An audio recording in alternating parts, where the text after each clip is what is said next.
We are on. How are you, Tori? I'm doing good. How are you? Good.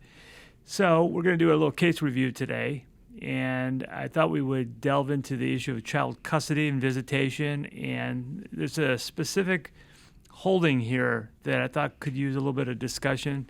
This podcast obviously is not only for attorneys out there, family law attorneys that are interested in keeping up with the recent case law, but also people out in the community that are lay people who may have a family law case, and especially a case involving custody. This is something to know about. The issue of domestic violence really impacts issues in family law, especially child custody, and that's what we're going to talk about today. So what's the name of the case? It's HH versus AM. Okay. I really don't like the fact that they're using initials like this now. I mean, some cases have them, some don't. Anyways, it's hard to remember his cases if they're just initials, I think. Anyways, why don't you walk us through the facts? Now, this is a very lengthy decision. I was going through it again before we got on the air here, and, we don't need to know all of the minutia. So, if you could summarize maybe, the stuff, and then we'll get to what happened in court at the end of it. Okay, perfect.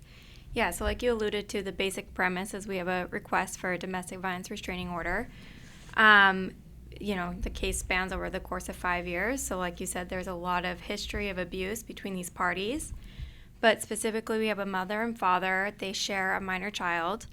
At the outset of the case, mom says, from the time father found out I was pregnant, the abuse started there. And the case follows them through, their custody exchanges. At one point, dad, files a request for custody and it's granted. And he has visitation with minor child from Tuesday to Friday. And not surprisingly, there's a lot of discord that happens between these parties during those custody exchanges and just in co-parenting this minor child in general. So let me stop you there just to make this crystal clear for people that are listening in. There was domestic violence, at least alleged domestic violence, from the very beginning of this relationship. Nevertheless, mom and dad find themselves in court, not on the DV initially, but there's some custody orders. And these orders give father a lot of time. Yeah. Right? And what's the time period again? He has custody from Tuesday to Friday. And then alternate weekends as well, or is it just Tuesday to Friday? I believe it was just Tuesday to Friday, and then mom has the remainder of the time. Okay. Nevertheless, that's a lot of time. Yeah. I mean, every week they have that. Yeah. We would consider that to be almost 50% custody, situation. And then it continues. So what happens next, I guess? Early on in the case in around 2016, mom files a request for DV, I should say domestic violence restraining order. Father files a competing request. It seems like from the case that those are dismissed. And then again, not surprisingly, the abuse continues. And eventually a emergency protective order is issued on behalf of mother. So she's a protected party against father in September 2019.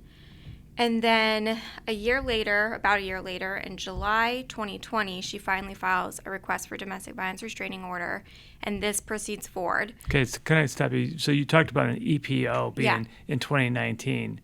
So she got that through the police. Yeah. So some people, come to me and they say, Don, I want you to get an EPO, and only the police do that. The private attorneys don't go into court and get EPOs.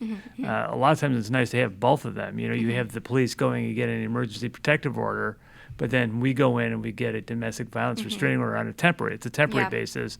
And the reason why we still go into court for that purpose is because of the fact that that EPO has an expiration date that could be just 4 days away. So it's kind of like a Band-Aid right there. So 2019, there's an EPO. But in 2020, it sounds like then she goes in and gets a TRO, a temporary domestic violence restraining order. Right. Okay. In fact, I was surprised by that mom didn't get a domestic violence restraining order after the emergency protective order because, as you mentioned, we usually do that for clients. Yeah. So almost a full year later, she does the request for domestic violence restraining order. And that's because the abuse just keeps on coming. Keeps coming, yep. They do issue a temporary restraining order, like you said, and they temporarily suspend visitation, which is normal. They have, at some point, the hearings continued, and a judge reinstates Dad's visitation. So he goes from having suspended visitation, then it's restated again to Tuesday and Friday as it was before these requests took place. So there was a full evidentiary hearing before the court did that, right? I think pending the full evidentiary hearing, Oh, they even okay. reinstated it. Okay. Yeah, which I was also surprised by because typically, from what I've seen, it's only a couple hours of visitation. So somebody went into court and said, Your Honor, my client hasn't seen the children in a long time. The children are suffering. He's had a very strong relationship with these kids. These kids need him. It's just wrong. It's wrong for you to continue on by having him have no visitation when we should be thinking about the kids. So even though the restraining order is pending, I'm asking you on behalf of my client to restore this so that we go back to normal. Yep. Okay. So then, they had the full evidentiary hearing. There's, of course, cross allegations of abuse, but ultimately, mother's request for domestic violence restraining order is granted. Because there's findings that she told the truth and she was a true victim.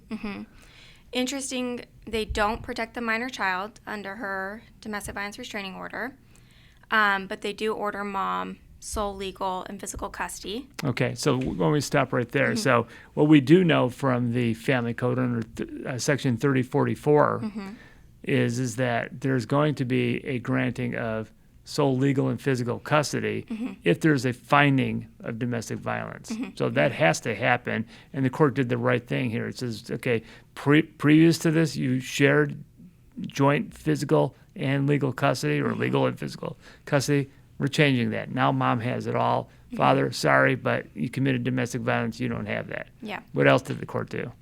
So then the court does something kind of wonky, and they say, well, we're just going to go to the visitation schedule we've been using, which is, again, Tuesday to Friday. I think it's the exact time is like 4:30 to 6:30 on Friday. So a pretty significant amount of time, as you mentioned. Kind of going back to the old schedule, right?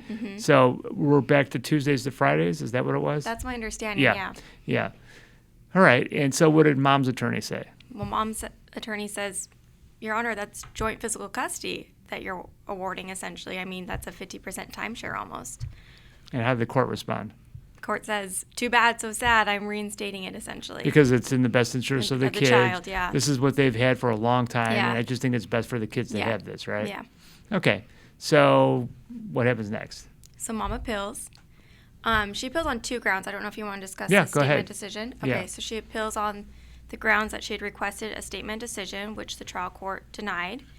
And then she also appeals, as we alluded to, the fact that they didn't have any findings on the record that father had overcome the 3044 presumption and therefore shouldn't have joint physical custody.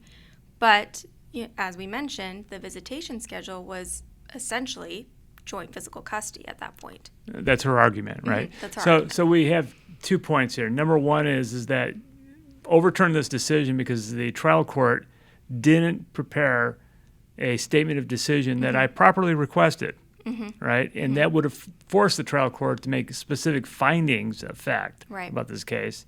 And the second one is that there's been no rebutting of the 3044 presumption, and we will talk a little bit about what that means and how it's done. And so this court just ignored that and granted what is essentially joint physical and legal or physical custody, at least, by doing this, right? So let's talk a little bit about the statement of decision first. Okay, what did the Court of Appeals say about that? Well, they said that it was an error that they didn't issue that. Like you said, mother properly requested it, and it should have been done. I think in this particular case, they said they could have done it on the record because it was less than a full day hearing.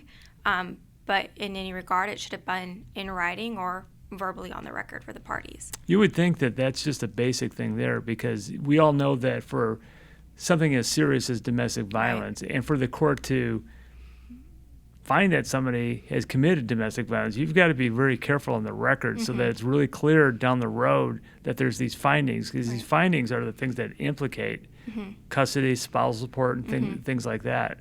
The court didn't do that. Yeah. And so the Court of Appeals said, sorry, but they were wrong on that trial court. Okay.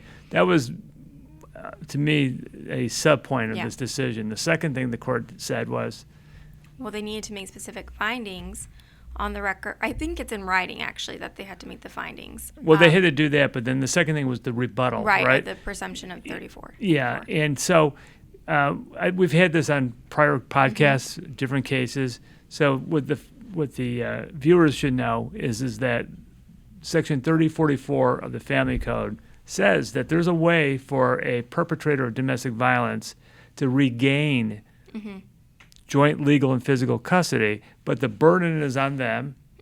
They have to show that they've done something that's significant enough for the court to say, yeah, I think it's okay for you to do that. Now, 3044 of the Family Code has some suggestions. Do you know what they are?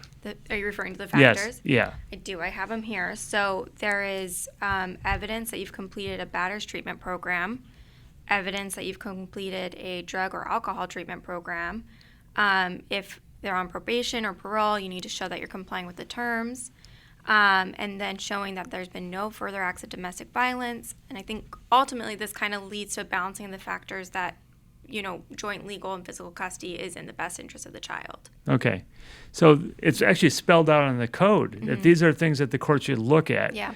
I think what's important for folks to know is that these aren't mandatory. The court could still find that the 3044 presumption has been rebutted, even if the perpetrator of domestic violence didn't do these things, but shows in a different way that it's okay to change things.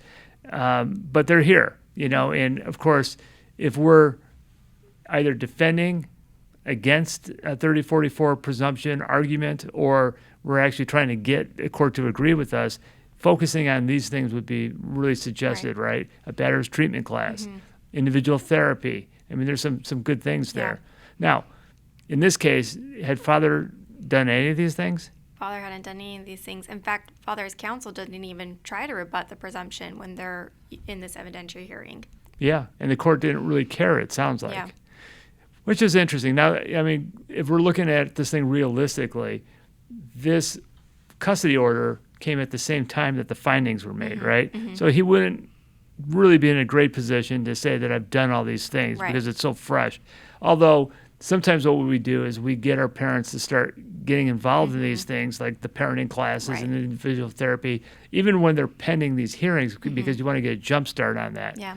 Apparently they didn't do that, and I think that was a mistake there, kind of. But, I mean, the biggest mistake was the court didn't do this, just said, I think it's in the best interest of the kids. Now, so the Court of Appeal did what with regard to this decision? Well, they said it was an abuse of discretion, and they reversed it, remanded it back. Yeah. So. Yeah.